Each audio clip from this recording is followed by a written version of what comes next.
আজকে দুপুরে বাজার থেকে নিয়ে এসেছি এক পেটি খুচরো আইটেম। কি কি এনেছিল আনবক্সিং করে দেখাচ্ছি। আজকে একদম হালকা বাজারের জন্য বেরিয়েছি, আর বেরিয়েছি বলতে উমরপুরেই বাজার। আজকে বাজার মোটামুটি হয়ে গেছে। চলো কি কি নিয়েছি দোকানে গিয়ে তোমাকে দেখাচ্ছি।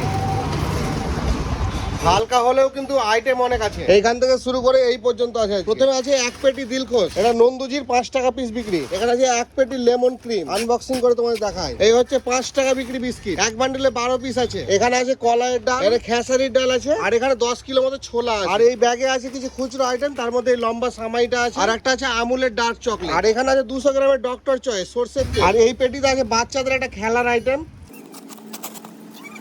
এই হচ্ছে বাচ্চাদের জন্য এবিসিডি বোর্ড এক সাইডে, আর এক সাইডে স্লেট। আর এখানে আছে আদা রসুনের পেস্ট, 5 টাকা বিক্রি এইগুলো। আর এই পেটিতে অনেক রকম মিক্স আইটেম আছে। এবার এই গোটা পেটিটাকে আনবক্সিং করি আজকে। এখানে সোন পাপড়ি আছে 60 টাকা বিক্রি, এখানে সুইস রোল আছে 90 টাকা বিক্রি, কিটক্যাট আছে 25 টাকা, চকো ব্লিস চকলেট আছে 1 টাকা বিক্রি, এখানে ডাইজেস্টিভ বিস্কিট আছে 55 টাকা বিক্রি, আর এখানে 45 টাকা বিক্রি ডাইজেস্টিভ, মাত্র 15 টাকা বিক্রি। আজকে বাজারে যা যা এনেছি সবই তো তোমাদের দেখালাম। কোনটার দাম কত জানতে চাইলে আমাকে কমেন্ট করো।